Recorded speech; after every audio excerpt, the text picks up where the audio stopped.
What if I told you the world's first superpowers weren't built on gold or armies, but on clay? Not just any clay, but thousands of fragile tablets, each etched with tiny marks that changed humanity forever. Picture this, a bustling marketplace in ancient Mesopotamia, over 5,000 years ago. A merchant hands over a handful of grain, and instead of shaking hands or swearing an oath, someone presses a reed into wet clay, marking the transaction in symbols we now call cuneiform. This wasn't just receipt-keeping, it was the birth of bureaucracy, the invisible scaffolding that held together history's first mega-civilizations. These unassuming tablets didn't just record trades or taxes. They became the lifeblood of empires, the secret ingredient that allowed societies to grow beyond villages into vast, organized networks stretching across rivers and deserts. Think about the last time you signed a contract, paid a bill, or even checked a weather app.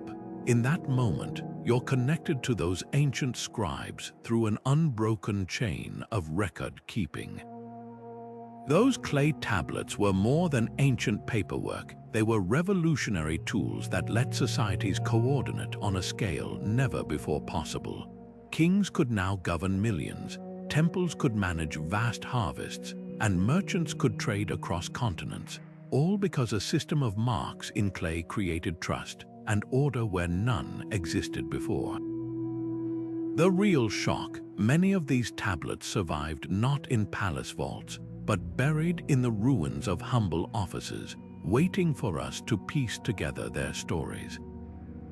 So how did these fragile slabs of earth become the foundation of civilization as we know it? Over the next few minutes, we'll hold these ancient records up to the light, revealing how they tracked everything from beer rations to cosmic omens.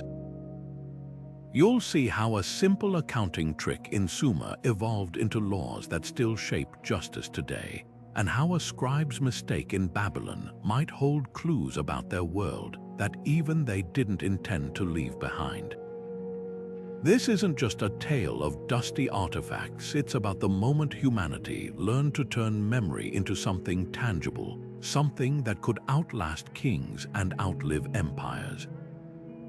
Ready to meet the original data keepers, the unsung bureaucrats whose clay receipts built the world? Let's begin.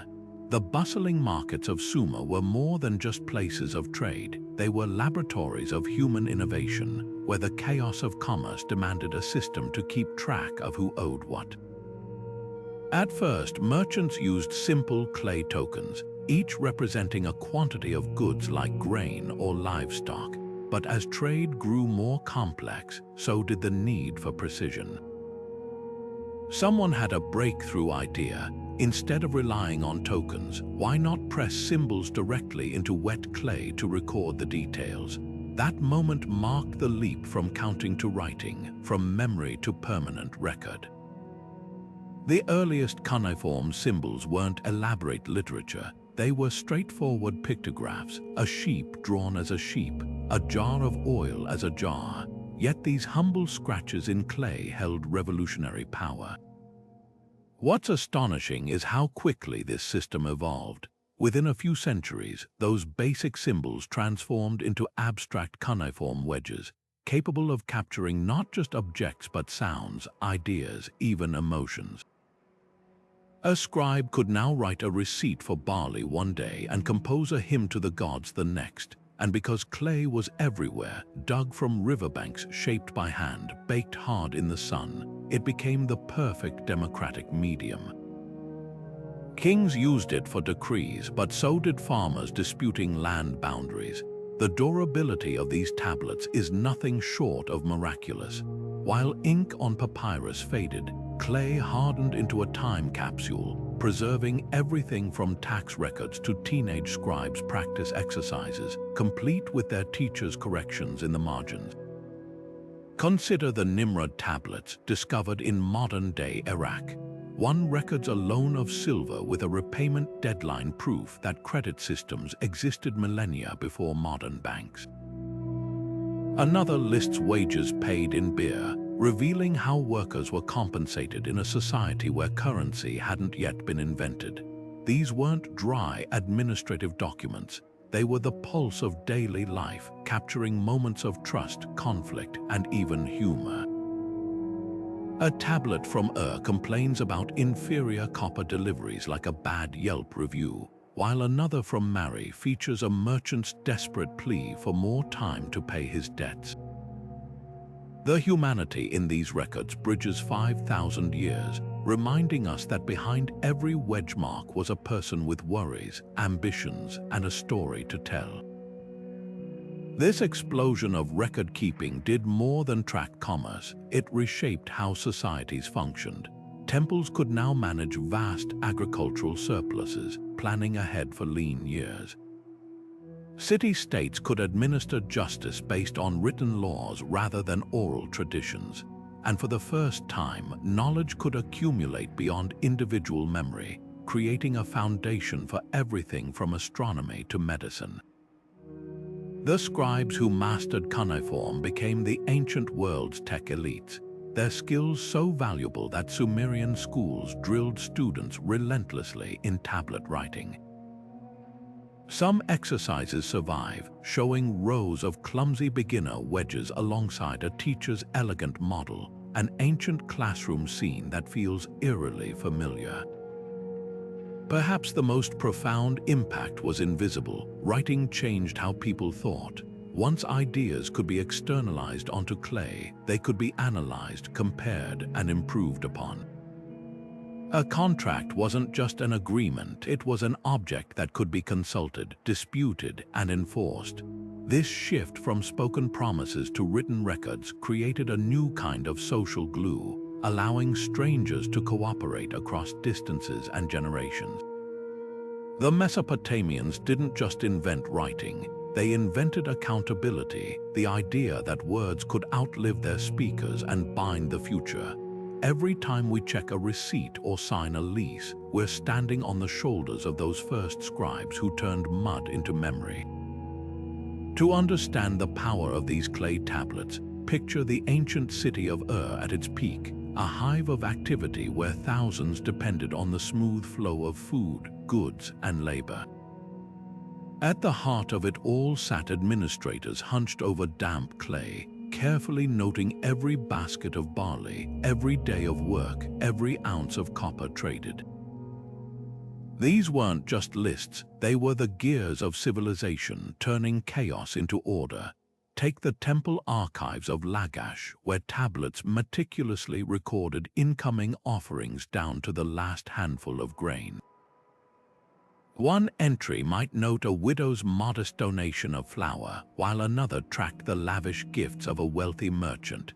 This wasn't snooping, it was societal glue, a way to ensure that resources reached those who needed them, from priests to potters.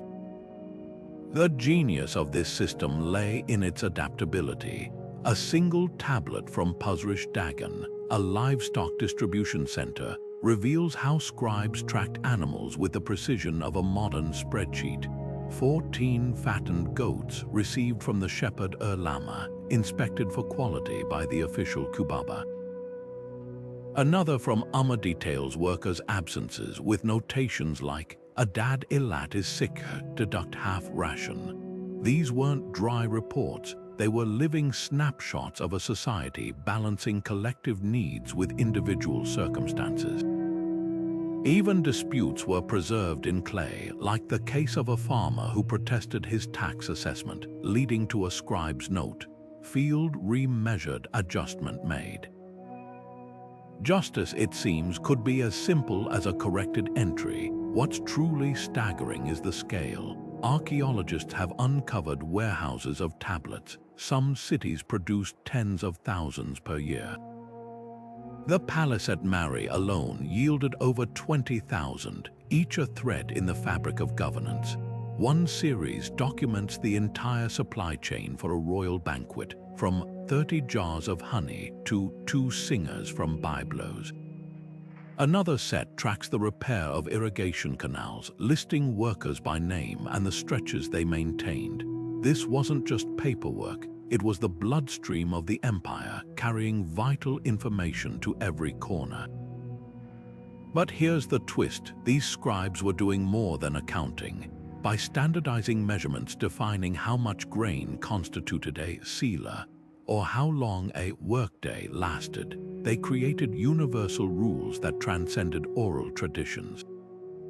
A tablet from Babylon shows how this played out in court. When two merchants argued over a debt, the judge didn't rely on memory. He unsealed the contract tablet and read the terms aloud.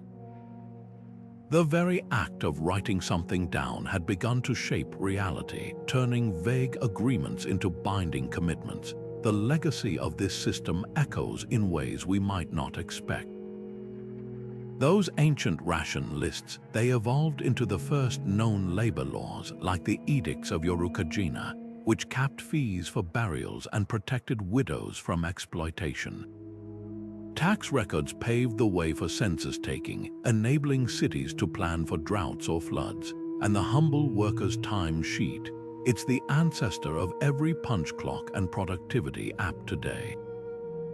The Mesopotamians discovered something profound. When you write things down, you don't just keep records, you build trust. And trust, as any civilization learns, is the one resource you can't trade for.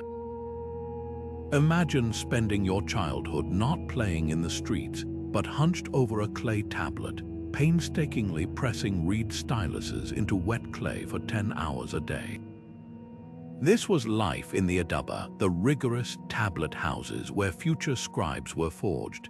Starting as young as 5, students endured a curriculum that would make modern grad students shudder, copying endless sign lists, memorizing complex accounting formulas, and mastering hundreds of cuneiform symbols. A single misplaced wedge could mean a beating from the instructor's cane, as one surviving tablet warns. The one who does not excel in scribble art will have his fingers crushed. Yet those who persevered joined the ancient world's most exclusive profession, becoming the human processors behind history's first information age. These weren't just clerks, they were power brokers. A top scribe in could rise to oversee entire treasury departments, draft international treaties, or calculate celestial omens for the king. Their skills gave them something rare in antiquity: upward mobility.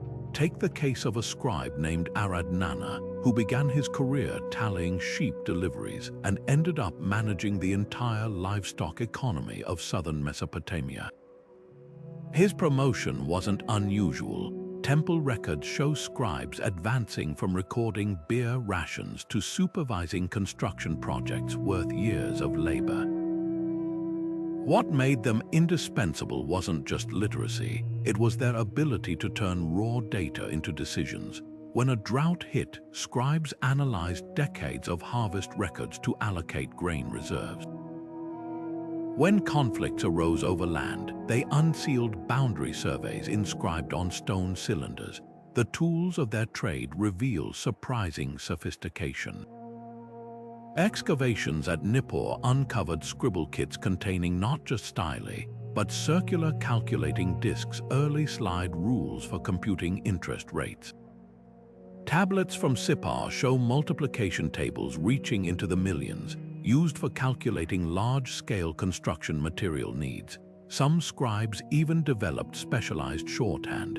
The quick signs found at merchant hubs like Ashur allowed traders to record transactions at market speed. But perhaps their greatest innovation was the envelope, not paper, but a layer of clay encasing a contract tablet. If disputes arose, officials could break the outer shell to reveal the original terms inside, a tamper-proof system that lasted millennia.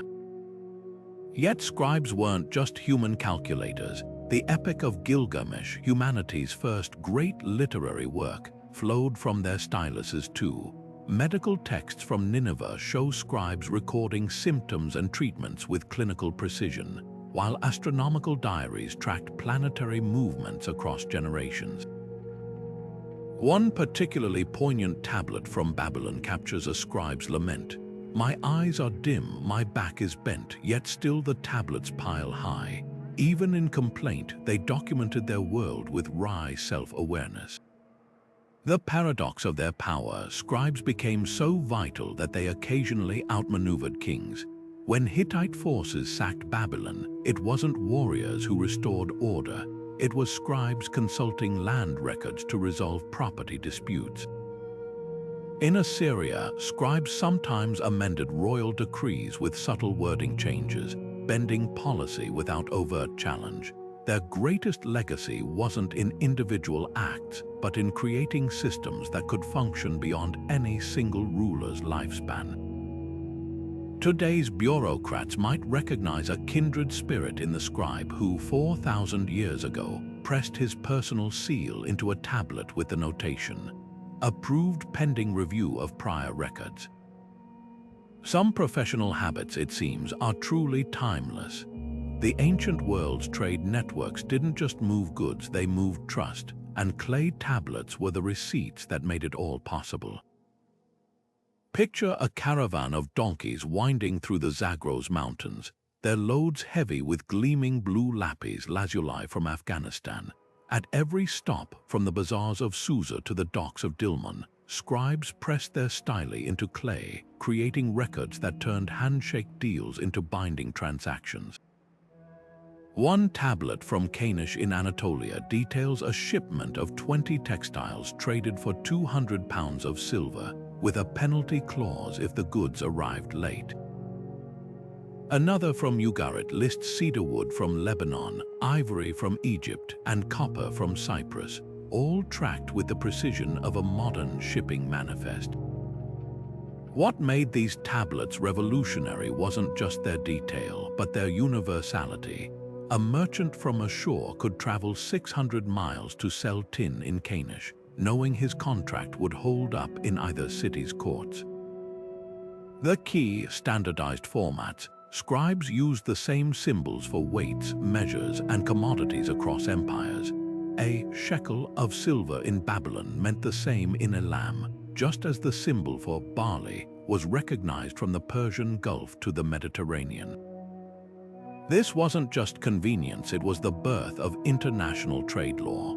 Dispute resolution tablets reveal how judges relied on these records, like the case of a copper trader who won his claim because his opponent's tablet lacked a witness seal.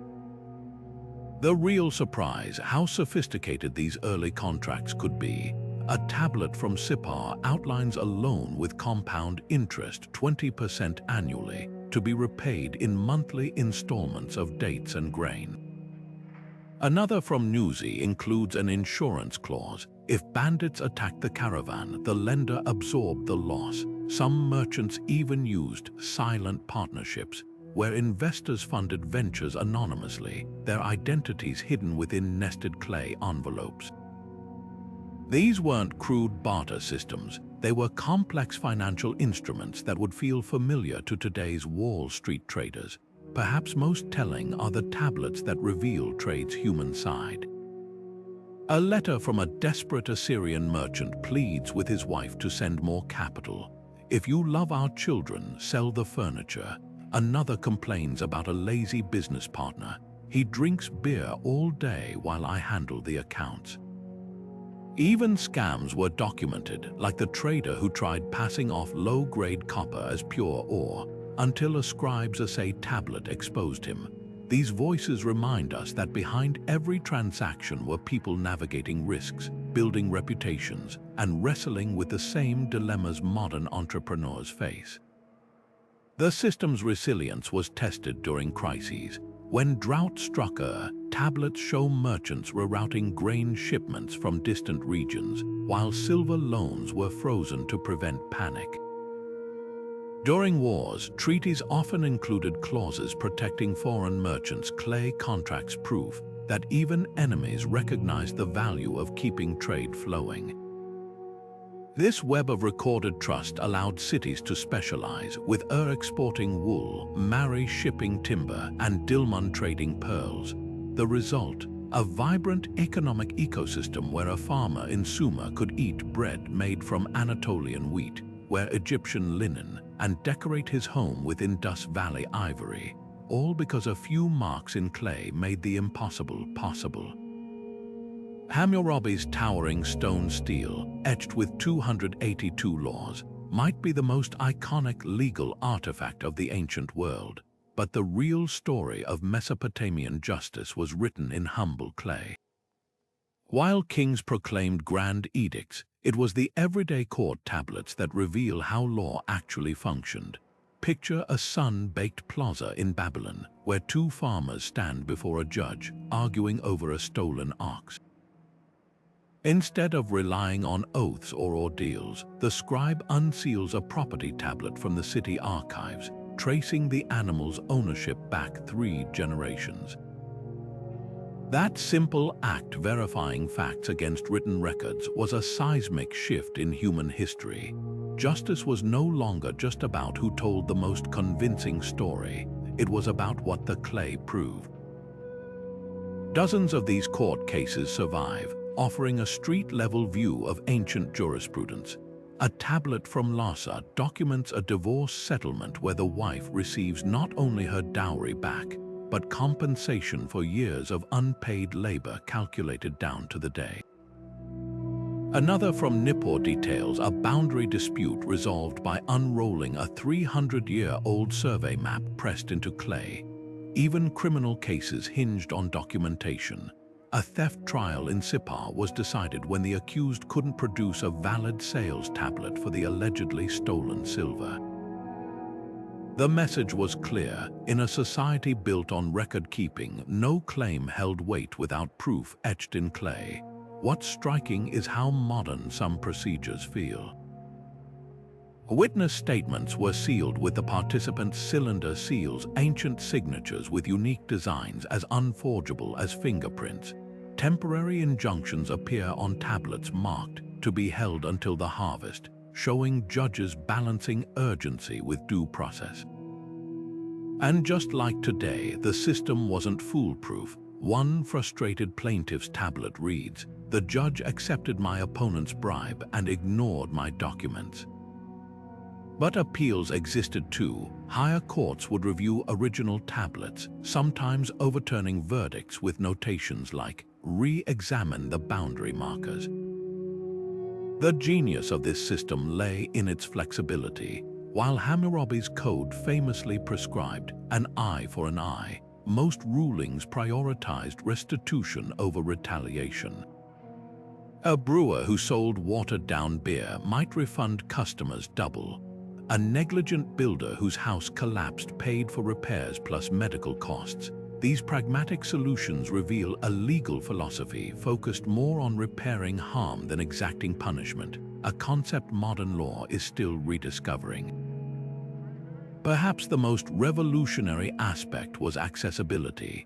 Temples kept public repositories where citizens could verify contracts or copy legal precedents for a small fee in grain. Even slaves could sue for mistreatment, as one tablet from proves. A judge ruled in favor of an enslaved woman whose owner withheld her promised freedom, ordering her immediate release. This wasn't equality by today's standards, but it was accountability, the idea that power, even divine power, had limits. When the god Ningersu's temple tried seizing a farmer's land, the case went to court and the farmer won, with the verdict tablet stored in the temple archives as a humbling reminder. The legacy of these clay courtrooms echoes in ways we might not expect. That boundary dispute from Nippur, it established precedent that land surveys must be preserved in perpetuity, a principle still guiding property law today. The inheritance cases from Babylon refined concepts like joint custody and prenuptial agreements, and those witness seals, they're the ancestors of notarization, turning personal promises into enforceable contracts. Long after Hammurabi's stele was dust, the real revolution, justice by record rather than whim, lived on in the unassuming tablets that taught humanity how to govern itself. At the heart of every Mesopotamian city rose a ziggurat, not just a temple, but a divine accounting office where gods and grain receipts shared equal importance. The temple courtyards of Nippur or buzzed with a unique blend of chanting priests and busy scribes, all working under the same sacred roof. One tablet might detail the exact number of lambs offered to Enlil that morning, while another recorded how much flour those sacrifices would cost the temple stores. This wasn't just bookkeeping, it was a profound negotiation between the earthly and the divine, where every transaction reinforced the idea that gods demanded precise inventories as much as they did devotion. The survival of these temple archives reveals an astonishing truth. Ancient faith ran on paperwork. In the city of Sippar, the sun god Shamash received meticulous offerings, not just gold and silver, but carefully measured portions of honey, dates, and fine oil, each delivery pressed into clay with the names of donors and dates of presentation. One particularly detailed tablet from Lhasa reads like a divine grocery list: 12 first-quality sheep for Inanna's feast, 20 jars of beer for the temple singers, 1 bowl of clarified butter reserved for the statue's anointing. These weren't casual gifts, they were contractual obligations, binding the community to their deities in cycles of reciprocity that mirrored tax collection. But the priests did more than tally offerings. They turned celestial patterns into administrative tools. The same scribes who tracked temple supplies also charted the movements of Venus, noting its appearances and disappearances on tablets that blended astronomy with omen interpretation. A famous series from Babylon records decades of lunar eclipses, each event followed by notations like "the king should avoid travel" or "expect high grain prices." This data wasn't just mystical, it was practical governance. When a priest predicted flooding based on stellar positions, the palace would mobilize labor crews to reinforce canals, using ration tablets to feed the workers. Faith and logistics became two sides of the same clay tablet. The intimacy of these records sometimes catches us off guard. A tablet from Uruk preserves a widow's humble prayer to Ishtar for her son's health, scribbled beside an official tally of temple wool stocks. Another from Ashur shows a priest calculating the exact amount of incense needed to please the gods but not exhaust the storerooms. Even complaints found their way into the sacred archives, like the scribe who grumbled about lazy acolytes. They sleep through the dawn offerings, yet eat double rations at lunch. The gods, it seems, presided over workplaces as mundane as any modern office. What's most revealing is how these spiritual bureaucracies shaped entire economies. Temple complexes became Mesopotamia's first banks, lending grain and silver at interest rates carefully calibrated to divine calendars. A harvest loan from the Ina temple in Uruk carried lower interest during the holy month of Tashratu, while defaulters risked being named in public curses read before the gods. The same priests who interpreted dreams also notarized business contracts, stamping them with seals invoking divine witnesses. This fusion of faith and finance created a powerful social glue. Cheating a merchant wasn't just illegal, it was sacrilegious. The legacy of this system lingers in unexpected places.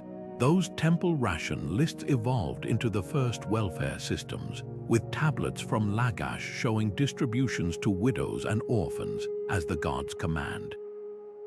The celestial diaries became early scientific datasets, their patterns discernible only through generations of record-keeping, and perhaps most strikingly, the very notion that institutions, whether sacred or secular, should operate with transparency and accountability, finds its roots in these ancient halls where every jar of oil offered to a god was also a line item in clay. Beneath the flickering lamplight of a scribble school in ancient Nippur, a teenage apprentice pressed his stylus into clay, copying lines from a text older than his civilization, the Epic of Gilgamesh. This wasn't just storytelling, it was an act of time travel, preserving humanity's oldest narrative across millennia. But these schools did far more than safeguard literature. Within their walls, knowledge became immortal, transforming clay into the world's first hard drives. Medical tablets from Ashurbanipal's library list remedies with startling specificity. Crush poppy seeds in beer for pain relief, or apply pulverized turtle shell to inflamed eyes. Some even outline surgical procedures, like draining abscesses with bronze lance. It's evidence that medicine was evolving from guesswork into documented science. Astronomy tablets reveal an even grander ambition. Scribes at Babylon's Esagila temple tracked Venus's movements for decades, noting its appearances and disappearances with mathematical precision. One series, now called the Astronomical Diaries, records celestial events alongside earthly phenomena, floods, market prices, even political upheavals, creating the first known attempt to correlate cosmic patterns with human affairs. These weren't just observations, they were data sets analyzed by generations of scholars who could predict lunar eclipses down to the hour. A tablet from Uruk contains a star catalogue so accurate that modern astronomers have used it to study changes in the night sky over millennia. The real breakthrough was in how this knowledge spread. Scribble schools standardized curricula, with students across Mesopotamia copying identical multiplication tables, grammatical exercises, and even proverbs. A mistake-riddled tablet from shows a child struggling with fractions. His teacher's corrections scrawled in the margins, proof that education hadn't changed much in 4,000 years. But the most gifted pupils advanced to copying literary masterpieces, medical texts, and celestial omens, ensuring no single disaster could erase humanity's collective wisdom.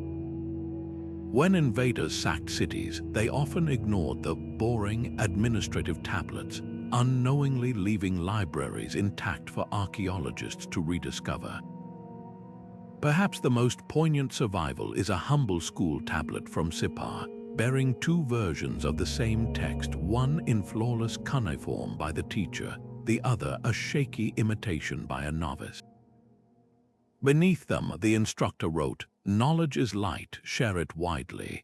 That simple phrase captures the revolution these scribes unleashed. By turning ephemeral thoughts into permanent records, they gave ideas a lifespan longer than empires, allowing future generations to stand on the shoulders of giants they'd never meet. Every ebook, every cloud server, every digital archive traces its lineage back to those dimly lit rooms where stylus met clay, and history began to remember itself. Imagine a royal courier sprinting across the desert, his satchel stuffed not with papyrus scrolls but with carefully baked clay letters, each one a sealed time capsule of ancient diplomacy. This was the world's first postal service, and its innovation wasn't just in the messages themselves, but in how they were protected. Sensitive dispatches between kings and governors were encased in clay envelopes, an ingenious system where the original tablet was wrapped in a fresh layer of clay and baked again. To read it, the recipient had to break the outer shell, a tamper-proof method that left clear evidence if anyone had peeked. One such letter from the king of Mari to his ambassador in Babylon carries a warning etched into the envelope itself. "Whoever breaks this seal without authority, may the gods strike him blind." The scale of this communication network would impress even modern logistics companies. At the height of the Assyrian Empire, clay letters raced along relay routes stretching from Egypt to Persia, with royal roads dotted with way stations where fresh horses and couriers stood ready. A tablet from Nineveh records the delivery standards: urgent messages to reach Tushan within 3 days, routine correspondence within 7. Merchants leveraged the same system, their tablets shuttling between trade colonies like a Bronze Age FedEx. A trader in Kanesh might receive an order for 10 textiles from his partner in Ashur, complete with fabric specifications and payment terms, all secured with their personal cylinder seals pressed into the clay. What's astonishing is how these ancient emails reveal the personalities behind the cuneiform. A snippy letter from Queen Pujuhepa of the Hittites chides the Egyptian pharaoh Ramses for sending substandard gifts. "You call this gold?" "My craftsmen laughed when they saw it." Another from a lonely Babylonian official begs his superior for a transfer. "This village has no proper baths, and the locals stare at me like I'm a demon." Even spam existed. A tablet from Yoruk complains about persistent sales pitches from a copper merchant. "He sends the same proposal every new moon, though I've refused him 6 times." The system's reliability was legendary. During wars, enemy states often allowed diplomatic pouches to pass unopened, respecting the sanctity of clay-sealed correspondence. A treaty between Hattusa and Troy included a clause guaranteeing safe passage for messengers, an ancient version of diplomatic immunity. Merchants developed their own trusted networks too. The Assyrian trade colony at Kultep left behind thousands of tablets showing how commercial intelligence flowed faster than goods. One merchant writes, "Prices in Canish have doubled due to a tin shortage. Divert your shipment to Dahomey instead." This wasn't just mail, it was the scaffolding of empire. When Hammurabi's laws needed dissemination, scribes produced identical copies on tablets sent to every provincial governor.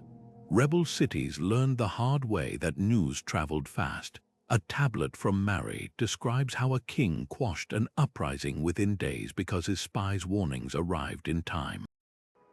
The same technology that let lovers exchange secret notes also held kingdoms together, proving that whether carved in clay or coded in fiber optics, humanity's greatest inventions are always about closing the distance between minds. Perhaps the most poignant survival is a broken envelope from Nippur, its inner tablet long lost. The outer shell bears the fingerprints of the scribe who sealed it 4,000 years ago, along with the ghostly impression of the original message, a fleeting whisper of words meant for someone who never read them. In that fragile artifact lies the paradox of these clay letters. Though meant for single use, they've endured millennia, turning everyday communications into immortal testaments of how we've always sought to reach one another across the void. The might of the Assyrian army didn't just march on sharpened spears. It marched on meticulously organized clay tablets. Picture a war camp buzzing with activity, where scribes worked alongside soldiers, their styly etching everything from arrow counts to the daily bread rations for thousands of troops. One tablet from Nineveh breaks down supplies with chilling precision. 800 bronze helmets, 3,000 spearheads, 45 tons of barley, enough to feed the siege of Lachish for 6 weeks. These weren't rough estimates, they were the lifeblood of conquest, calculated down to the last loaf and arrowhead. What gave empires like Assyria their terrifying efficiency was this marriage of brute force and bureaucratic genius.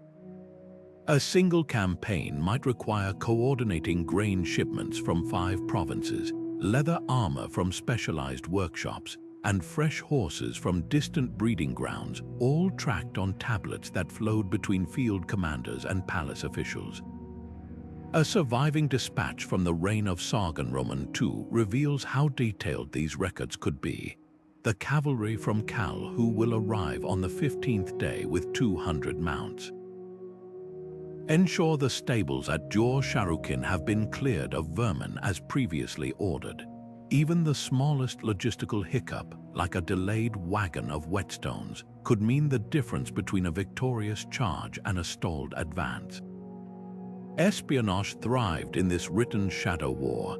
Clay tablets detailing enemy troop movements were often marked with seals reserved for eyes of the king only, their contents so sensitive that some were stored in locked chests rather than archives. One cryptic message from a spy in Elam reads, The pretenders' forces are weaker than reported. They have only 3 days of water stored behind their walls. Another, found at Nimrud, lists bribes paid to informants, 10 shekels of silver to the gatekeeper of Tyre for news of Egyptian envoys. These weren't just notes, they were the ancient equivalent of encrypted intelligence briefings, shaping strategies that would topple cities.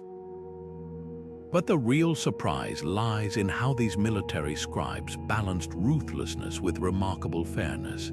Paid tablets show wages dispersed equally to Babylonian archers and Nubian mercenaries, with deductions only for lost equipment. Medical records from battlefield clinics document treatments for both high-ranking officers and conscripted foot soldiers, including detailed notes on extracting arrowheads and setting broken bones. Even prisoners of war were logged with dispassionate efficiency. A tablet from Ashurbanipal's reign catalogues captured craftsmen by skill. 12 glassmakers from Sidon, 8 shipwrights from Arvad, all to be relocated to Nineveh's workshops. The ultimate testament to this system's power, defeated enemies adopted it. When the Babylonians overthrew Assyria, they inherited its military bureaucracy intact, down to the same clay tablet formats for supply requests. Later, Persian kings would streamline these methods into the famed Royal Road network, where clay gave way to parchment, but the principle remained: control information, and you control the empire. Today's generals still grapple with the same challenges those ancient scribes mastered: feeding armies, moving reinforcements, and outmaneuvering foes. The tools have changed, but the lesson endures. Wars are won not just on battlefields, but in the quiet diligence of those who keep the records. Among the thousands of clay tablets recovered from ancient Mesopotamia, some of the most surprising reveal a truth modern historians often overlook. Women weren't just bystanders in these early bureaucracies, they were power players. Take the case of a merchant named Beltoni, whose meticulously kept business tablets from Sippar detail her textile empire stretching from Babylon to the Levant. Her records show no hint of gender barriers as she negotiated contracts, hired weavers, and even sued a supplier over substandard wool. Far from being confined to domestic roles, women like Beltoni were signing deals with the same cylinder seals as their male counterparts, their transactions etched into clay with equal authority. The most striking evidence comes from the scribble schools themselves. While training was grueling, it wasn't exclusively male. A tablet from Nippur lists female students among its graduates, their names followed by the proud title, Dub Sar Scribe. Some rose to prestigious positions, like the woman named Nin Dodda, who oversaw temple granaries in Ur. Her inventory tablets so precise they account for every handful of barley. Others broke literary ground. The priestess in Hedwana, daughter of Sargon the Great, didn't just administer temple affairs. She composed soaring hymns to the goddess Inanna, crafting what scholars now call the world's first signed poetry. Her works weren't whispered secrets but official temple documents copied and recopied by generations of scribes. Royal archives confirm this pattern. When archaeologists unearthed the palace at Mari, they found tablets naming Queen Shibtu as the kingdom's de facto administrator during her husband's military campaigns. Her letters show her approving trade agreements, settling legal disputes, and even directing troop movements, all sealed with her personal insignia. Another set of tablets from Lhasa records the business dealings of a woman named Amat Shamash, who ran a thriving silver lending operation with interest rates carefully calculated on her accounting tablets. These weren't exceptions, they were part of a system where capability, not gender, dictated one's role. Even in religious institutions, women held surprising economic clout. The Nadatu priestesses of Sippar, technically celibate, became some of Mesopotamia's shrewdest property moguls. Their tablets document extensive real estate holdings, loan portfolios, and even manufacturing ventures. One particularly sharp negotiation tablet shows a priestess named Aya leasing out farmland with a penalty clause for late payments, her contract language as precise as any modern attorney's. Their independence was legally protected. Marriage contracts from the period often stipulated that a wife could retain control of her business tablets even if widowed. What makes these records so revolutionary is how they contradict later historical narratives. While classical societies often minimized women's public roles, Mesopotamian tablets show them as active participants in everything from tax collection to international trade. A divorce decree from Nuzi awards the wife not just her dowry but a share of the couple's business profits, while a court tablet from Ashur records a widow successfully suing her in-laws for control of her late husband's trading fleet. These weren't token gestures, they were standard practice in a society where clay didn't discriminate. The ultimate testament to this inclusivity may lie in the humblest of finds, a school tablet from where a young girl practiced her cuneiform by writing the same phrase over and over, "Knowledge is my inheritance." That simple line, pressed into clay 4,000 years ago, captures a truth these tablets force us to confront. The bureaucracies that built civilization were far more diverse than we've been taught. Every time we unearth another tablet bearing a woman's seal, we're reminded that history's first accountants, poets, and CEOs didn't all wear beards, some wore braids. Taxation in ancient Mesopotamia wasn't just about filling royal coffers, it was the delicate art of turning harvests into highways and livestock into city walls. Picture a scribe sitting by a freshly dug irrigation canal, tallying baskets of barley from nearby farms. Each contribution, whether a farmer's 10th sheaf of wheat or a merchant's silver ingot, was pressed into damp clay with the same care as a hymn to the gods. A tablet from Lagash details how one village, tax in kind, funded a new well, while another from records labor shifts, so many days digging canals in exchange for tax relief. This wasn't arbitrary extraction. It was society's first operating system, where every citizen's contribution became a brick in the communal infrastructure. The genius of this system lay in its transparency. Unlike later empires where taxes vanished into opaque treasuries, Mesopotamian records were public. A farmer disputing his assessment could demand to see the master ledger, where scribes noted fluctuations like reduced quota due to locust damage or extra levy for festival preparations.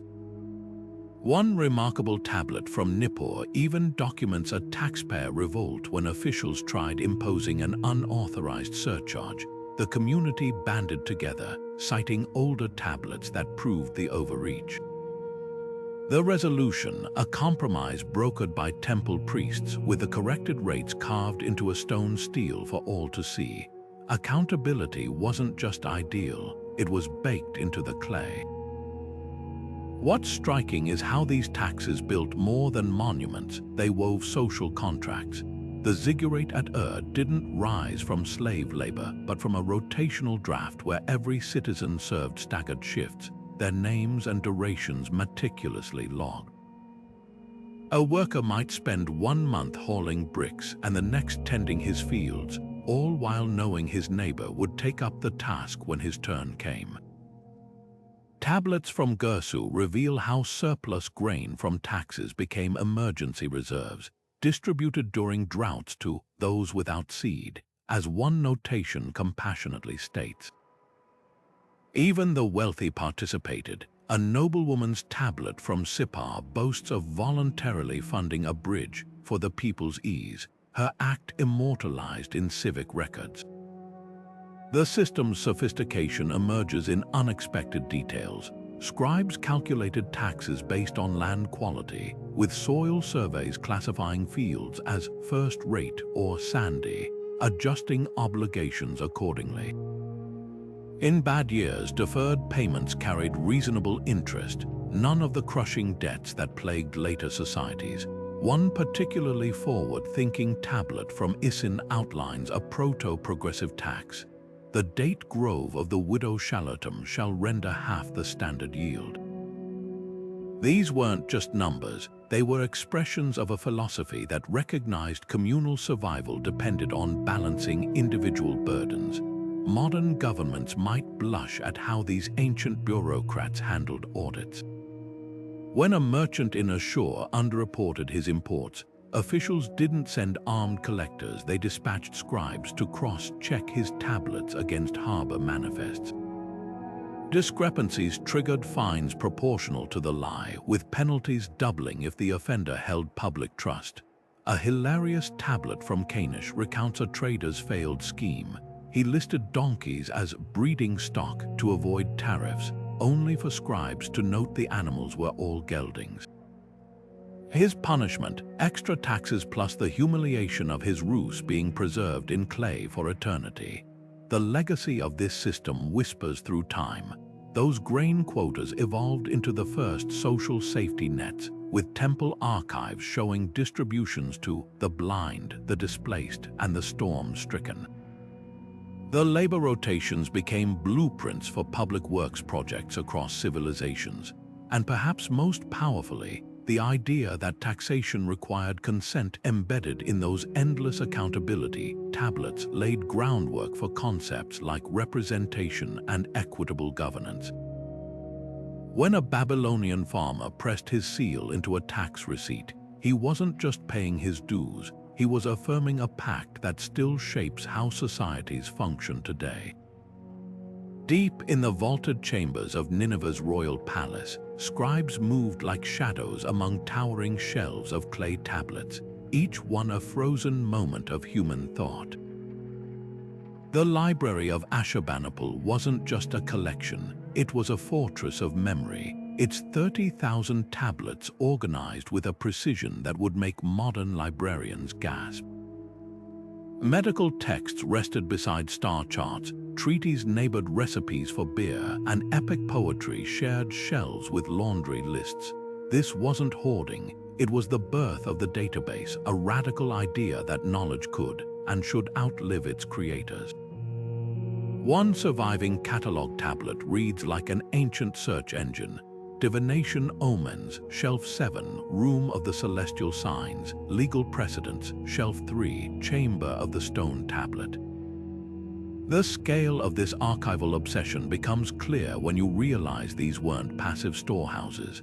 Scribes actively curated, updating tablets with notations like "Newer version exists, consult room of the scribe-in-chief."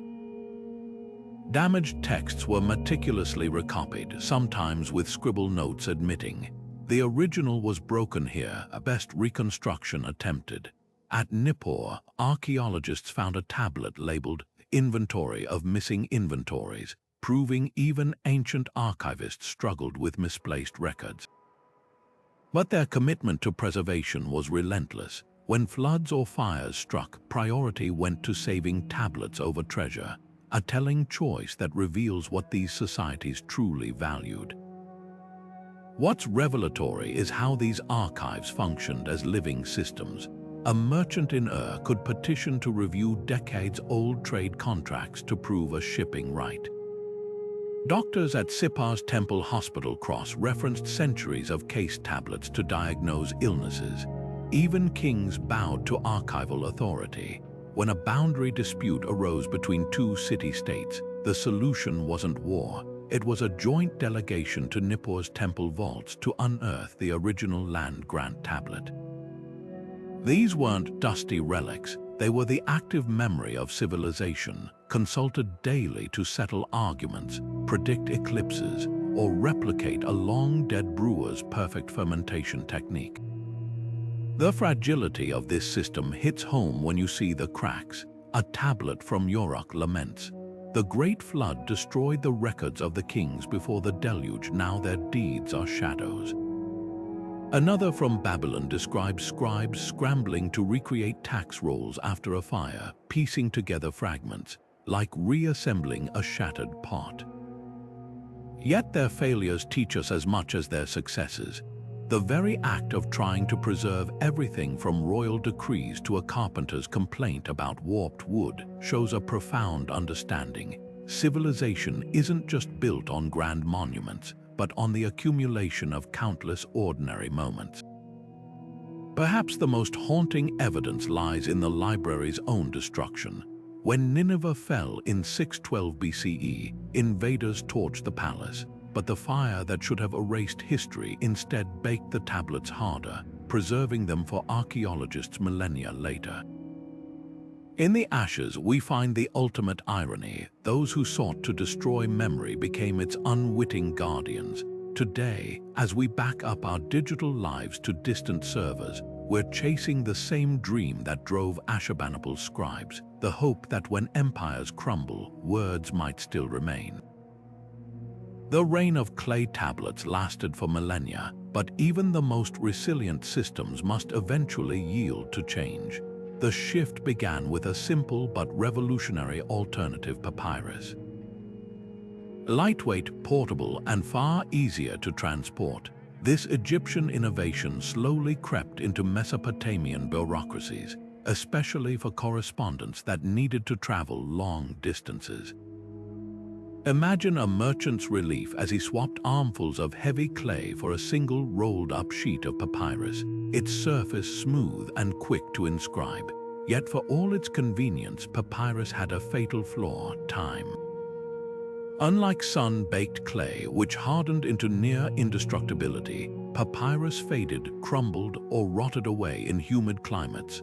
Whole archives of contracts and letters vanished without a trace, leaving gaps in history that clay would have preserved effortlessly. Parchment made from animal skins offered a middle ground, more durable than papyrus, yet still flexible enough for scrolls and codices. By the first millennium BCE, even Assyrian kings were using it for diplomatic letters, their scribes carefully noting the change in medium on the few surviving clay tablets that recorded such transitions. But the real death knell for clay came with empires that prized speed over permanence. The Achaemenid Persians, whose vast territories stretched from the Nile to the Indus, needed a bureaucracy that could keep pace with their couriers. Clay was simply too slow. Each tablet required drying or baking before transport, while parchment could be written, rolled, and sent within hours. Yet here's the twist: clay didn't disappear, it retreated into niches where its strength still shone. Tax receipts from Babylon under Persian rule show a hybrid system: major treaties on parchment, but local transactions still pressed into clay. Even as late as the Parthian era, over 2,000 years after cuneiform's invention, clay tablets were used for property deeds, the one document you'd want to survive fires, floods, or invasions. The last known cuneiform tablet, dated to the 1st century CE, isn't a royal decree or epic poem, but a humble astronomical record. In the quiet corners of bureaucracy, where accuracy mattered more than speed, clay clung to life. The true legacy of these tablets lies not in their material, but in the ideas they embedded. The concept of a receipt, the notion that a transaction should leave a trace, outlived the stylus and the kiln. The very word contract echoes ancient Mesopotamia's belief that agreements must be tangible, a principle enshrined in Roman law and still shaping courtrooms today. Even our modern obsession with data storage, from cloud servers to blockchain, carries the ghost of those scribes who first understood civilization runs on records. In the ruins of Nineveh, archaeologists found a poignant testament to this transition: a scribe's toolkit containing both a cuneiform stylus and a reed pen for ink. It's a silent snapshot of a world in flux, where one technology didn't so much replace another as merge with it. The methods changed, but the mission remained: to turn human trust into something you could hold in your hands. Today, when we tap a screen to confirm a payment or sign a digital document, we're still pressing our fingers into the same proverbial clay. The year 1849 should have been just another season of excavations at Nineveh, but when Austin Henry Layard's team broke through to a chamber lined with clay tablets, they unknowingly cracked open a time machine. The Library of Ashurbanipal wasn't just a random collection, it was a meticulously organized archive where every cracked fragment held the potential to rewrite history. One moment they were brushing dust off what looked like another inventory list, the next they were staring at the Epic of Gilgamesh, a literary masterpiece thought lost for millennia. This wasn't just archaeology, it was like finding Shakespeare's original manuscripts buried in someone's basement. Fast forward to a dig in modern-day Syria, where archaeologists sifting through the ruins of ancient Ebla made an equally staggering discovery: a royal archive with 17,000 tablets, many still sealed in their clay envelopes. As conservators carefully peeled apart layers, they uncovered diplomatic correspondence that revealed unknown alliances between city-states, recipes for Bronze Age beer, even a bilingual dictionary translating Sumerian into a forgotten Semitic language. These weren't just artifacts, they were puzzle pieces snapping into place, showing us that the ancient Near East was far more interconnected than we ever imagined. What makes these discoveries so electrifying is how they defy expectations. At Tel Leilan in northern Mesopotamia, tablets from a provincial outpost included detailed climate records that revolutionized our understanding of a megadrought around 2200 BCE, proof that environmental collapse likely triggered the fall of Akkad's empire. In Turkey, the Kultep tablets preserved Assyrian merchants' private letters, complete with complaints about lazy caravan drivers and tips for evading tariffs. Even broken fragments matter. A palm-sized shard from Ur contained a single line about the copper shipment from Dilmun, confirming trade routes stretching across the Persian Gulf that historians had only guessed at. The real magic happens when these tablets speak to each other across time and space. A sales contract from Nippur mentions a witness named Enlil Bani, the same name appearing on a school tablet from decades earlier, suggesting a scribble family passing down their profession. Astronomical diaries from Babylon matched with eclipse records from China have let scientists recalibrate ancient timelines with pinpoint accuracy. And sometimes, the humblest finds carry the deepest echoes, like the tablet from Mary bearing a child's practice strokes beside a master's elegant cuneiform, a teacher and student frozen in a moment 4,000 years gone. Every excavation season brings new revelations. Recent scans of unread tablets in British Museum storage revealed hidden texts beneath surface cracks, while AI-assisted translations are deciphering damaged passages once deemed hopeless.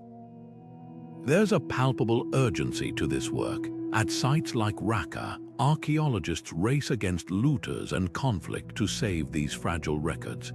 Each rescued tablet is a triumph, like the one currently being pieced together from 47 fragments, a ledger that might just explain how the Hittites kept their empire fed during a siege. The story of these civilizations isn't finished. It's being rewritten one careful brushstroke at a time, proving that history's most powerful secrets often come pressed not in stone but in humble clay. Standing before the towering Behistun Cliff in western Iran, British officer Henry Rawlinson faced what might be history's most daunting crossword puzzle: a massive rock face carved with identical proclamations in 3 ancient scripts: Old Persian, Elamite, and Babylonian cuneiform. With ropes and ladders, he risked his life to copy the inscriptions, not realizing he held the key to unlocking a language lost for 2,000 years. The breakthrough came when he noticed repeating groups of wedge marks that aligned with known Persian royal names, a linguistic Rosetta Stone that let him slowly tease apart the symbols' meanings. His painstaking work revealed something astonishing. Cuneiform wasn't just pictographs, but a sophisticated writing system blending phonetic sounds and conceptual signs, capable of capturing everything from grain receipts to epic poetry. The race to decipher these ancient marks became a 19th-century intellectual thriller. Scholar Georg Friedrich Grotefend made early strides by guessing that certain repeating patterns represented the phrase "King of Kings," while Edward Hincks proved cuneiform could encode abstract concepts like justice or freedom. But the real triumph came when Rawlinson's translations matched across all three Behistun scripts, confirming that the same event, a king's victory, was recorded in multiple languages. Suddenly, museums full of mysterious tablets began to speak, revealing shopping lists, divorce settlements, and even a student's ancient complaint about homework. "My teacher gave me too many signs to memorize today." Today, artificial intelligence joins the deciphering effort. At the University of Chicago, the Cuneiform Digital Library Initiative uses pattern recognition algorithms to match broken tablet fragments like a high-tech jigsaw puzzle. In Oxford, neural networks analyze stroke patterns to suggest translations for damaged texts, sometimes spotting connections human eyes miss. A recent project at UCLA even reconstructed an entire Babylonian tax ledger from 50 scattered pieces, each scanned and matched by software that recognized the unique fingerprint of a scribe's wedge angles. Yet for all our technology, some mysteries resist easy answers. The Proto-Elamite script, older than Babylonian cuneiform, remains undeciphered despite a century of effort. A single tablet might take years to translate, like the famous Sumerian king list that blends historical rulers with mythical figures ruling for tens of thousands of years.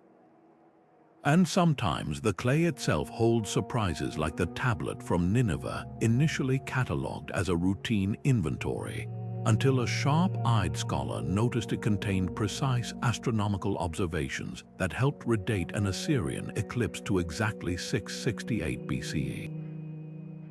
The work continues in cramped museum basements where researchers squint at tiny cracks under magnifiers, knowing any mark could rewrite history. One recent discovery, a barely noticeable dot on a legal tablet, proved to be the earliest known fraction symbol, pushing back the timeline of mathematical notation by centuries. Another team studying medical texts realized that eye of the crab in Babylonian prescriptions actually referred to a specific mineral we now know has antibiotic properties. Every translated wedge is a window into minds that thought, loved, and calculated much like we do, just pressed into clay instead of typed on screens. The miracle isn't that we've decoded cuneiform, but that after 4,000 years, we're still finding new stories in the silence between the wedges. 4,000 years ago, a Mesopotamian scribe pressed his stylus into wet clay, recording a grain shipment that would feed his city.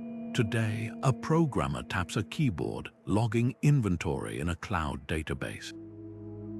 Though separated by millennia, these acts share a profound kinship. Both are attempts to tame chaos with information. The parallels between ancient clay tablets and modern digital data run deeper than we might expect. Like the warehouses of Ur stacked with tablets, our server farms hum with endless streams of encoded knowledge, each system straining against the same fundamental limits: how to store, retrieve, and protect the records that keep civilization running. Consider the challenge of scale. The palace at Mari once held 20,000 tablets, a staggering amount for its time. Yet that's dwarfed by the billions of emails, documents, and transactions generated daily in a mid-sized corporation today. Both systems faced storage crises. Ancient scribes recycled old tablets by scraping them clean, just as we constantly upgrade hard drives and migrate data to new formats. A Babylonian administrator might have struggled to locate a specific contract in his labyrinth of shelves, not unlike a modern office worker sifting through poorly organized digital folders. The medium changes, but the human struggle to manage information remains eerily constant. Durability presents another haunting comparison. Clay tablets survived fires that destroyed palaces, while our most cutting-edge storage formats become obsolete within decades. The Library of Congress recently revealed that early digital archives, floppy disks from the 1980s, are now unreadable without rare hardware. Meanwhile, a 4,000-year-old tablet from Lagash still clearly records a farmer's complaint about stolen cucumbers. There's irony in realizing that while we've achieved instant global communication, we may be worse at preserving knowledge long-term than bureaucrats who wrote in mud. Yet the most striking parallel lies in how both systems shape power dynamics. Just as Assyrian kings controlled empires through networks of scribes and messengers, modern governments and corporations leverage data analytics to influence populations. A clay tablet tracking provincial grain stores gave ancient rulers the ability to anticipate famine, not so different from today's algorithms predicting economic trends. Both systems create new vulnerabilities too. A single corrupted tablet could disrupt tax collection across an entire region, much like a ransomware attack can paralyze a hospital's digital records. The fragility of our systems becomes apparent when we examine failed civilizations. Archaeologists piece together the collapse of Bronze Age societies by studying administrative tablets that suddenly stop. No more rations recorded, no more royal decrees. Will future scholars face similar mysteries when our cloud storage subscriptions lapse or encryption keys are lost? A sobering thought experiment. If catastrophe struck tomorrow, which would survive longer, your smartphone's photos or a receipt for sheep carved into clay? Perhaps the greatest lesson lies in how both mediums reflect their creators' priorities. The tablets we've found aren't just dry accounts. They capture humor, grief, and daily struggles. A digital archaeologist sifting through our hard drives would similarly discover the human behind the data, hastily typed notes, family photos between spreadsheets, the occasional frustrated email. Whether pressed in clay or encoded in silicon, information systems ultimately reveal what each culture deemed worth remembering and what they risked forgetting. Buried beneath the dust of a Babylonian merchant stall lies a cracked tablet that reads like a Yelp review from 3,000 years ago. The copper from Dilmun is softer than promised. Scrawls an angry trader named Nasir, his wedge marks pressing deeper with each complaint. How am I to sell this to my customers? This isn't just ancient venting, it's proof that marketplace drama hasn't changed since the Bronze Age. Nearby tablets reveal the fallout, other merchants blacklisting Nasir's shipments, a formal hearing before the city's trade elders, even a sarcastic note from a competitor suggesting he stick to selling wool. What makes these records extraordinary isn't their age, but their familiarity. Strip away the cuneiform, and you've got the same disputes over quality control, supplier reliability, and brand reputation that fill modern court dockets and LinkedIn rants. The real magic of these tablets lies in their unguarded humanity. A partnership agreement from ashore spells out profit splits with the precision of a Silicon Valley startup contract. If the caravan reaches Kainish safely, profits are 60-40. If bandits strike, losses are shared equally. Another from Details, a silent investor arrangement where a widow funded a textile venture anonymously, her identity hidden in a sealed envelope tablet, an ancient version of venture capital confidentiality. Even workplace tensions surface, like the scribe who documented his boss's micromanaging. He counts the read bundles twice daily as if they'll grow legs and walk away. These weren't sterile transactions, they were relationships built on expectation, frustration, and hard-won trust. Transparency emerges as the unsung hero of these ancient markets. A stunning collection of tablets from Canaanite shows Assyrian merchants using a primitive form of trade credit, with copper shipments prepaid in silver installments. Detailed quality clauses appear on everything from date shipments must contain no more than 5% bruised fruit to linen bolts measuring shorter than standard forfeit half payment. One particularly meticulous trader included clay samples with his contracts, pressing fabric swatches or metal shavings into the wet surface as physical proof of quality. This level of specificity didn't just prevent disputes, it created a shared language of commerce that spanned from the Mediterranean to the Indus Valley. The consequences of broken trust were severe but surprisingly nuanced. Court tablets from Nippur show merchants banned from the docks for habitual short measuring, their names publicly posted on clay blacklists. Yet the system allowed for redemption. A trader could regain standing by sponsoring an honest deal, like the wine merchant who compensated customers for a spoiled shipment and later became a guild leader. Even cross-cultural disputes found resolution. A tablet from Ugarit records a Phoenician sailor successfully suing a Babylonian partner over mislabeled spices, with the judge citing precedents from both cities' trade laws. What these clay records ultimately reveal is a truth that transcends time. Commerce flourishes when accountability outlasts handshakes, the same impulse that drives today's blockchain contracts and review platforms pulsed through those ancient markets.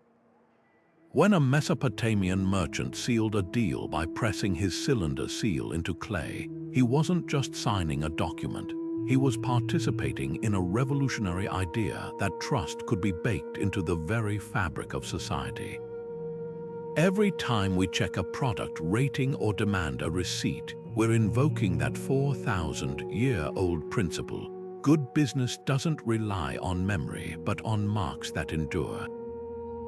Picture a Babylonian scribe crouched in the dim light of an oil lamp, his stylus dancing across wet clay as he calculates the interest on a silver loan. The numbers he's using might seem foreign multiples of 60 instead of 10, but their influence still ticks on every clock face today. This was the birth of the sexagesimal system, a base 60 mathematical framework so revolutionary that its fingerprints are still visible in how we measure time, angles, and even the heavens. One tablet from Lhasa breaks down a loan with ruthless precision. 1 mina of silver at 20% annual interest, compounded monthly until the harvest moon.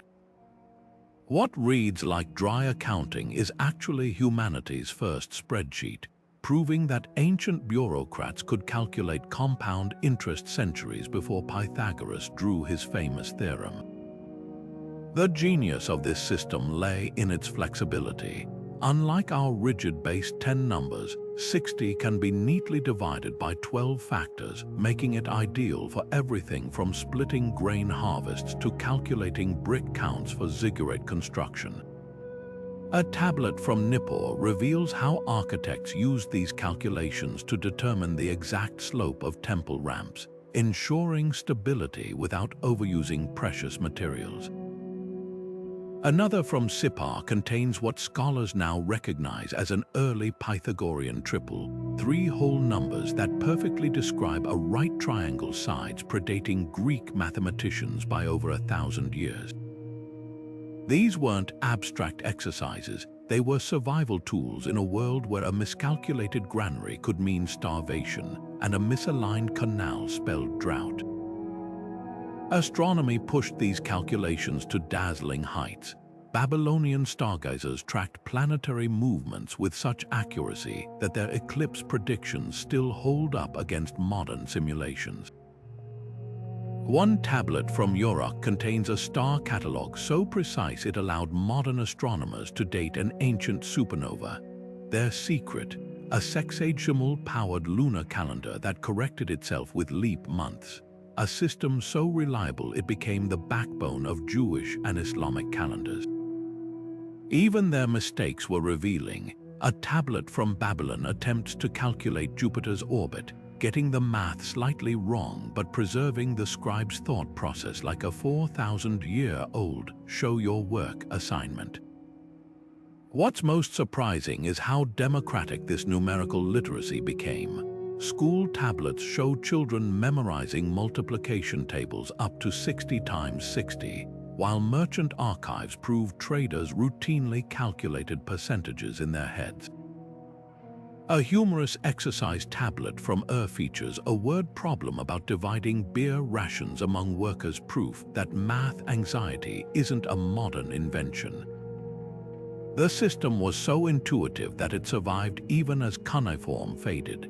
Medieval Islamic astronomers still used base 60 fractions for celestial math, and navigators measured latitude in 60ths long after zero reached Europe. The ultimate testament to this system's brilliance lies in its unintended legacy. When a 16th-century Polish astronomer named Copernicus sought to model planetary motion, he turned not to Greek texts but to Arabic translations of Babylonian techniques.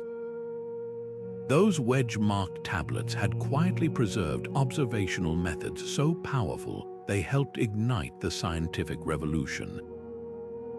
Today, every time we check the clock's 60-minute hour or use a protractor's 360-degree circle, we're touching the living ghost of a system born from accountants pressing reeds into mud, proof that some ideas are so perfectly crafted, they outlast even the civilizations that invented them.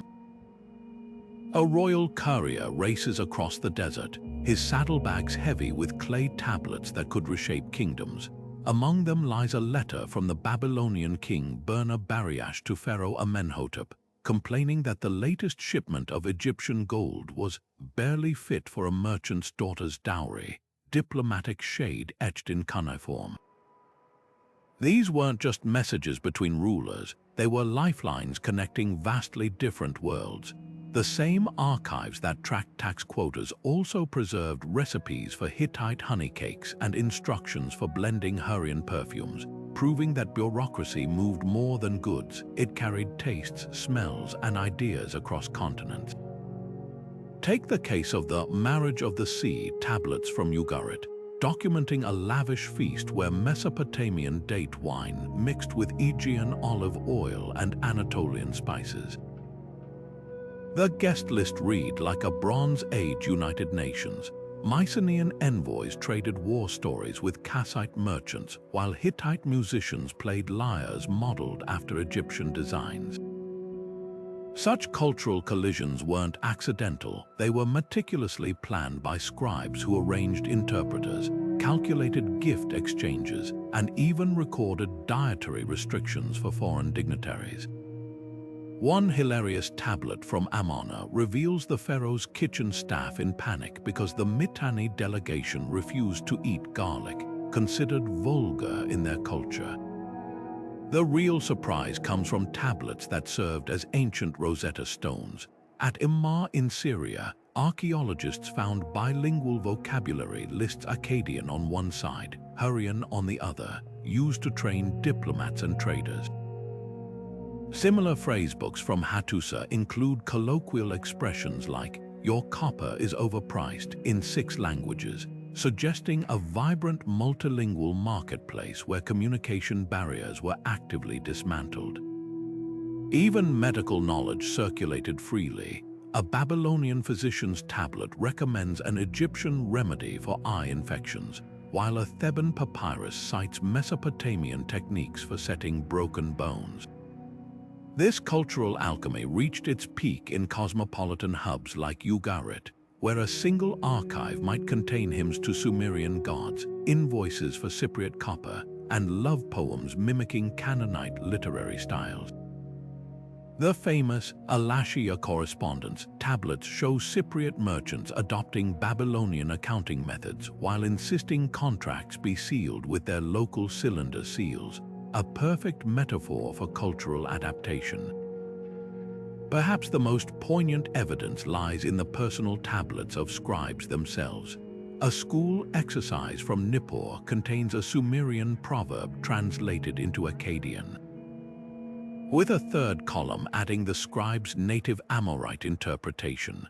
Another from Ashur blends Assyrian cuneiform with Aramean doodles in the margins, the work of a bilingual student navigating multiple identities. These intimate fragments remind us that behind every trade ledger or diplomatic missive were real people tasting foreign foods, stumbling through new languages, and slowly weaving the world's first multicultural tapestry, one clay tablet at a time. Buried within temple archives and royal storehouses, Mesopotamian scribes left behind an unexpected gift for modern science, meticulous weathered diaries pressed into clay. A tablet from the city of Ur, dated to around 2200 BCE, records a harrowing observation. The rains failed for 3 seasons, the fields lie barren, the people chew bitter roots. This isn't just ancient poetry, it's hard climate data that today's researchers use to reconstruct Bronze Age drought cycles. Another tablet from Lagash details flood levels with engineer-like precision. The river rose 16 cubits above the marker stone, breaching the lower city walls on the second day of the harvest moon. These weren't casual notes, they were systematic records tied to lunar calendars and agricultural cycles, creating a timeline of environmental change that spans centuries. The precision of these observations astonishes modern climatologists. Astronomical diaries from Babylon document not just eclipses, but accompanying weather phenomena, dust storms that obscured Venus, unseasonal rains during barley harvests, even rare snowfall events. One particularly detailed series tracks the Tigris River's annual floods for 60 straight years, noting correlations with planetary alignments the scribes believed influenced earthly waters. While their celestial explanations differ from ours, the raw data remains invaluable. Scientists recently cross-referenced these flood records with sediment cores from the Persian Gulf, confirming a catastrophic deluge around 2900 BCE that matches Sumerian accounts of a great inundation. What makes these tablets revolutionary is how they capture climate's human impact. A ledger from the Akkadian Empire's collapse lists dwindling grain rations alongside chilling marginalia. 30 field workers fled north seeking wetter lands. Another from Uruk describes desperate measures during a multi-year drought. Irrigation canals repurposed to funnel drinking water, date palms felled for emergency fuel. Even adaptation strategies are preserved. A tablet from Mari outlines a contingency plan for crop failures, directing surplus grain to be stored in the high vaults where the air is cool. These aren't abstract weather reports, they're windows into how real communities weathered environmental crises. Modern researchers have turned these ancient archives into powerful tools. By comparing Mesopotamian drought records with tree ring data from Anatolia and ice core samples from Greenland, scientists now see how the 4.2 kilo-year event, a megadrought around 2200 BCE, triggered collapses from the Indus Valley to the eastern Mediterranean. A breakthrough came when historians noticed administrative tablets from the Akkadian Empire suddenly switched from wheat to more drought-resistant barley, then stopped altogether, a bureaucratic fingerprint of ecological catastrophe. Even apparent myths gain new meaning. The famous Curse of Akkad, text describing flaming potsherds falling from heaven, aligns with volcanic ash layers found in soil samples, suggesting a climactic double blow of drought and atmospheric dust. The most poignant lessons emerge from how these societies responded. Tablets from coastal Ur show meticulous tidal charts used to build salt-resistant grain silos, while agricultural manuals from Nippur detail crop rotation techniques to preserve soil moisture. One forward-thinking edict by King Ur-Nammu mandated emergency grain reserves equal to 3 years of scarcity, a policy born of hard-won experience. Yet the tablets also record failures, like the over-irrigation that left Sumerian fields poisoned with salt, a slow-motion disaster preserved in gradually declining crop yields tallied over decades. These records form humanity's first playbook for environmental resilience, written not in theory but in the sweat and hunger of those who survived. Today, as satellite images track melting glaciers and rising seas, we're repeating the Mesopotamians' impulse to document a changing world. Their clay tablets remind us that climate data isn't just numbers, it's the difference between famine and survival, between collapse and adaptation. When a scientist recently cited Babylonian eclipse records to model Earth's slowing rotation, it proved an unexpected truth. The world's first bureaucrats didn't just build civilizations, they left us the receipts. Hollywood loves to paint ancient scribes as dull accountants endlessly tallying grain sacks, but the tablets tell a radically different story. Unroll a cuneiform letter from a Babylonian scholar to his apprentice, and you'll find not dry figures, but heated debates about the nature of the cosmos. One particularly fiery exchange from Uruk argues whether eclipses are divine omens or predictable celestial events, a scientific controversy pressed into clay centuries before Aristotle. These weren't just human calculators, they were philosophers who used their mastery of wedges and lines to wrestle with existence itself. The stereotype of joyless bureaucrats crumbles when you encounter tablets like the Dialogue of Pessimism, a biting satire where a master and servant debate life's futility with punchlines that still land today. Or the whimsical Ox and the Fisherman fable, its animal characters delivering political commentary sharper than most modern cartoons. Even administrative documents crackle with personality, like the scribe who snuck a complaint into a temple inventory. The priest took the best cuts of meat again today. May the gods give him indigestion. This wasn't just record keeping, it was humanity learning to wield writing as both scalpel and paintbrush. Perhaps the most dazzling revelation lies in the musical tablets.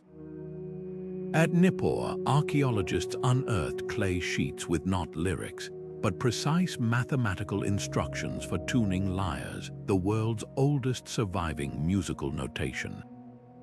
These weren't simple folk tunes, they were complex harmonies performed in temple rituals, their intervals calculated to mirror celestial ratios. A tablet from Ur even preserves a love song to a goddess, complete with chord markings that modern musicians have resurrected after 3 millennia of silence. The same hands that tallied tax receipts also composed melodies meant to bridge earth and heaven. The creativity explosion went beyond arts. Mathematical tablets from Lhasa pose riddle-like word problems involving canal dimensions and workforce logistics, ancient engineering challenges disguised as brain teasers. Medical texts blend practical remedies with poetic incantations, like a spell against toothache that begins, "Worm of the gods, you who gnaw at bones," before prescribing a surprisingly effective mixture of tamarisk and beer. Even royal inscriptions subvert expectations. The boastful victories of kings are often undercut by scribble asides, noting exaggerated body counts or tactfully omitting defeats. What emerges is a portrait of bureaucracy, not as a creativity killer, but as its unexpected incubator. The very act of systematizing knowledge, whether star charts or surgical techniques, forced scribes to think in new patterns. Standardizing measurements led to abstract mathematics. Recording omens birthed empirical astronomy. Even the drudgery of copying texts preserved literary gems that otherwise would have vanished. That tension between structure and imagination pulses through every tablet, proving that humanity's oldest paperwork wasn't just about control. It was about making meaning one careful wedge at a time. The same clay tablets that survived millennia buried in desert sands now faced threats their creators never imagined. In Mosul, ISIS militants deliberately targeted museum collections, pulverizing irreplaceable tablets with sledgehammers in shocking videos, not just destroying artifacts, but erasing the very evidence of Mesopotamia's multicultural history. Meanwhile, looters dig recklessly at unprotected sites, selling fragments on the black market to collectors who value rarity over context. A single tablet ripped from its archaeological layer loses half its meaning. A receipt for sheep becomes just a curious artifact rather than a piece in the puzzle of ancient economics. Climate change adds another invisible enemy. Rising humidity in storage facilities causes salts within the clay to crystallize, slowly crumbling tablets that endured 5,000 dry years. But modern technology fights back with equal ingenuity.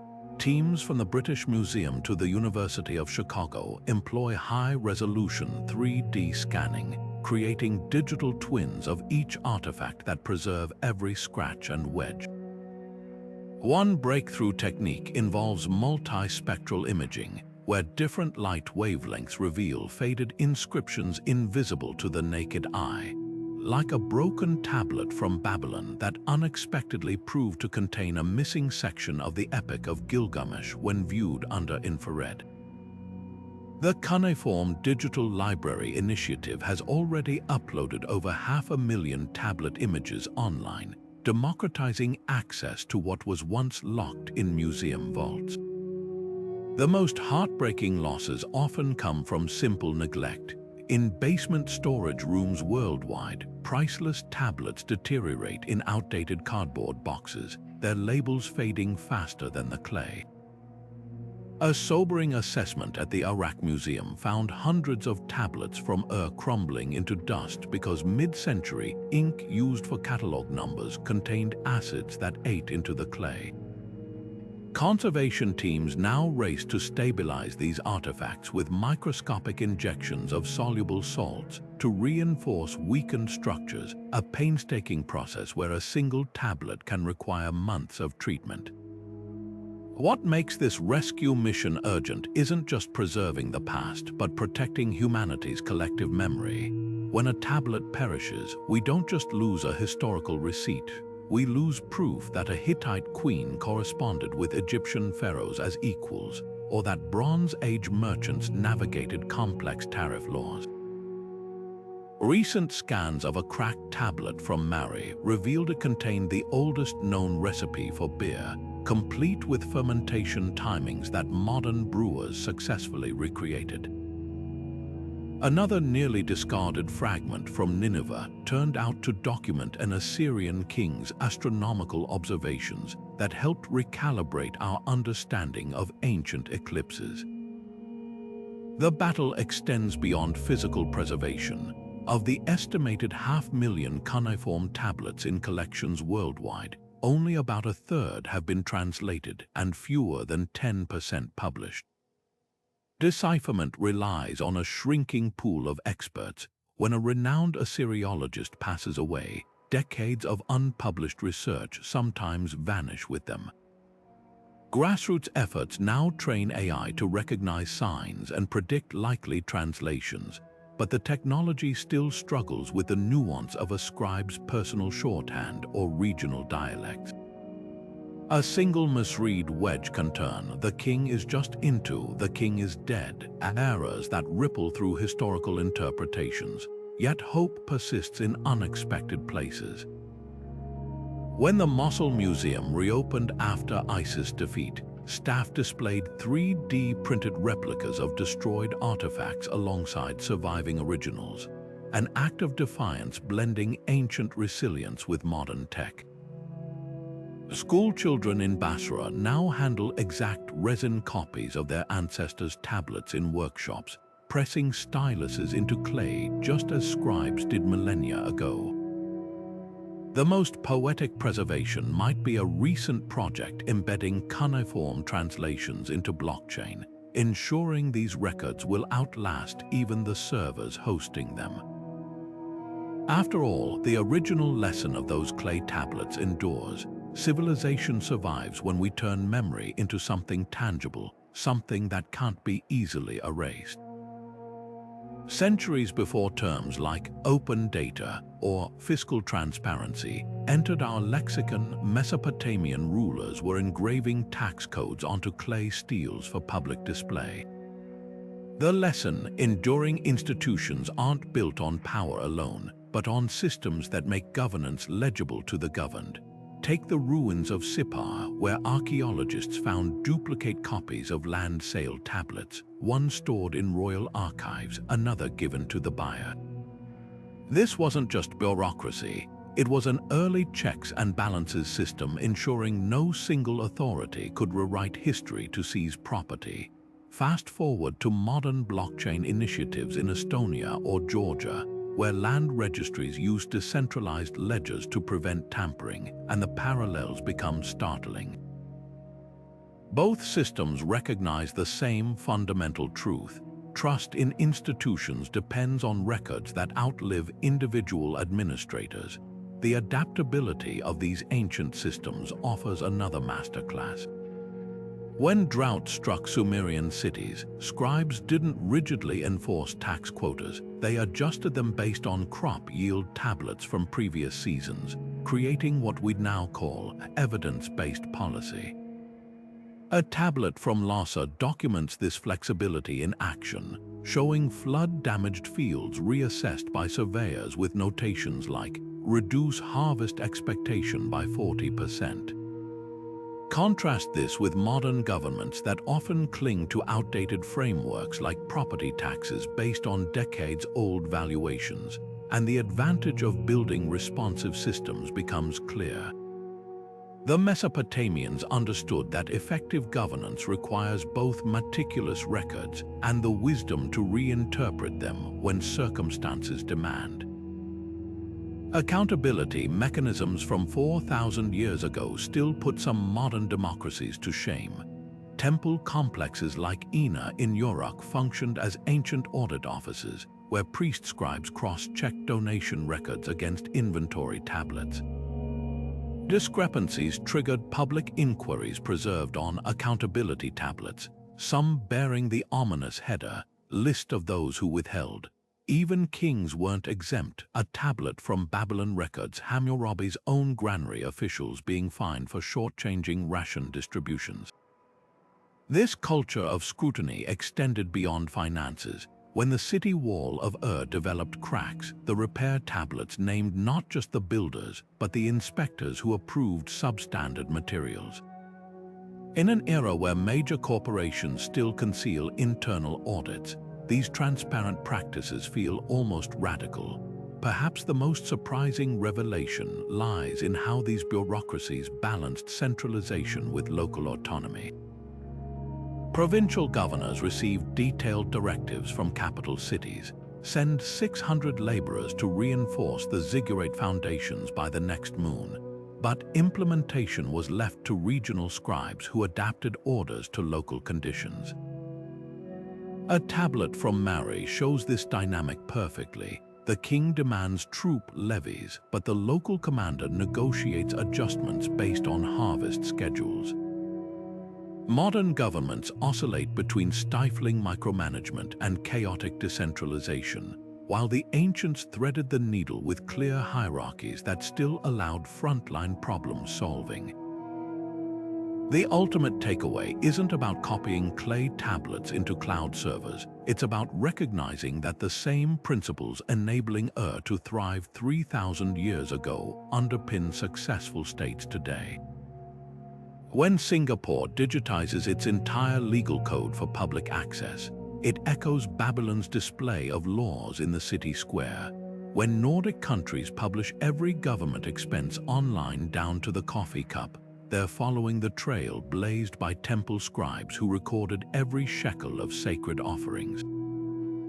The medium changes, but the mission remains. Build systems where power can't operate in darkness, where rules evolve with evidence, and where every decision leaves a trace. After all, the difference between a functioning society and a failed state often comes down to whose records you can trust. Imagine holding a 4,000-year-old tablet in your hands, not behind museum glass, but on your smartphone screen, tracing the same cuneiform grooves ancient scribes pressed into damp clay. This isn't science fiction, it's the cutting edge of interactive archaeology. Institutions like the British Museum and the Penn Museum have digitized thousands of tablets in high-resolution 3D, allowing anyone with an internet connection to rotate, zoom, and even attempt translations using intuitive interfaces. One project, the Unwrapping the Sacred Animal Necropolis initiative, lets users virtually unroll tightly wound tablet clusters from ancient Memphis, a process too delicate for physical handling. Suddenly, a Babylonian merchant's receipt or a scribe's love poem becomes something you can explore wedge by wedge, as if you'd stumbled upon it in the ruins yourself. The magic lies in the details. Advanced imaging techniques capture not just the text, but the fingerprints of the scribe, the accidental smudges, even the reed fibers embedded in the clay. A collaborative platform called Cuneiform Commentaries Project goes further, overlaying expert translations and annotations that pop up like conversational guides. You might click on a puzzling symbol only to learn it's a rare logogram for Dream Interpreter, used only during the reign of Hammurabi. For educators, this is a game changer.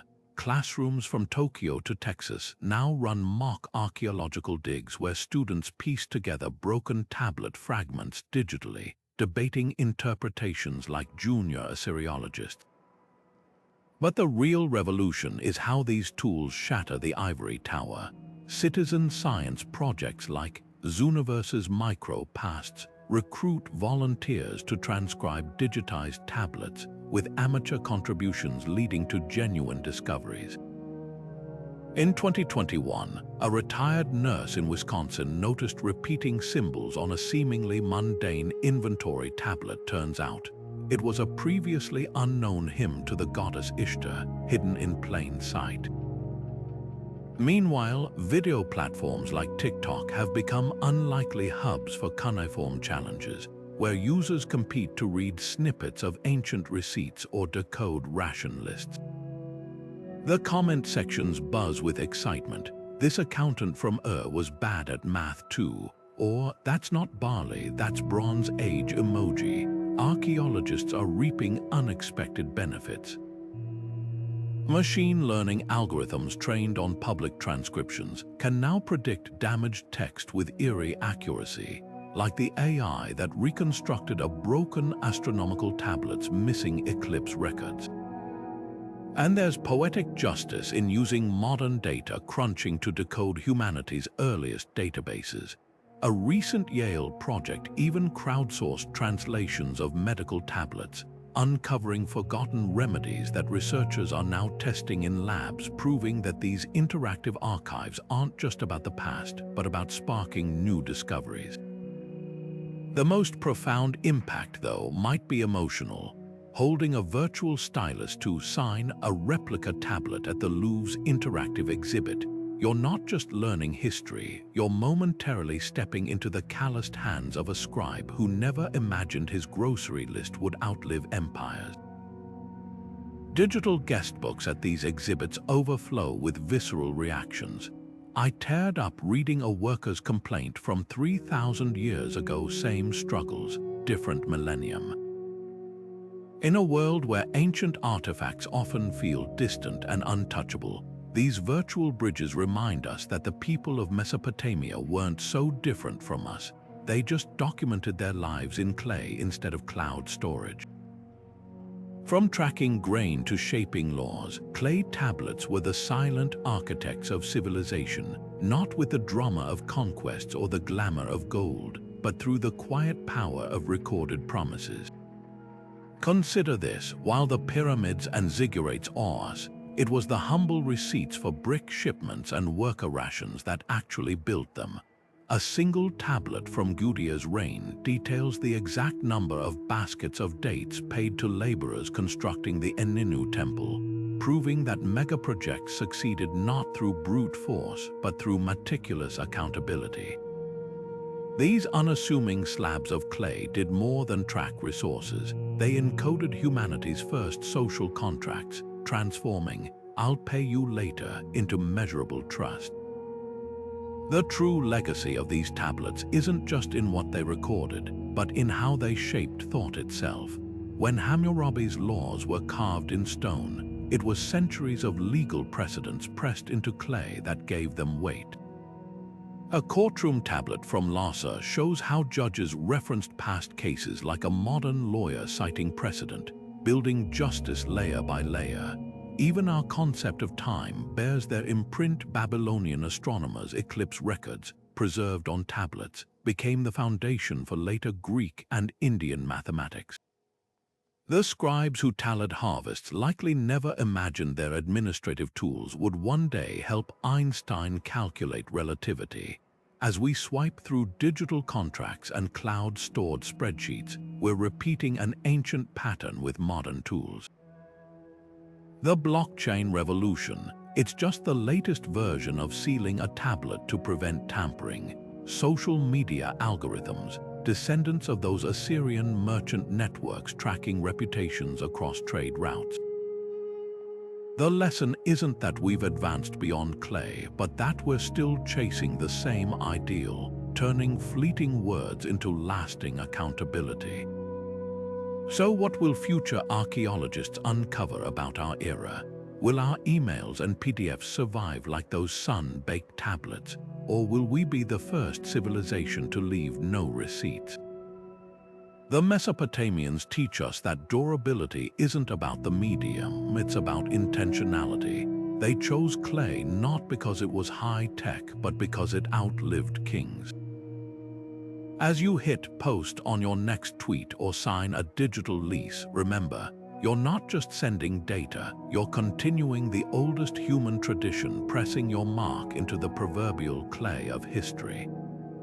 Before you go, tap that like button if you'd trade your smartphone for a Cuneiform stylus. Just kidding. We know Wi-Fi beats clay any day. Drop a comment below. Should we decode Egyptian hieroglyphs next, or dive into the Indus Valley's undeciphered script? And subscribe to keep unraveling history's greatest mysteries, one ancient receipt at a time.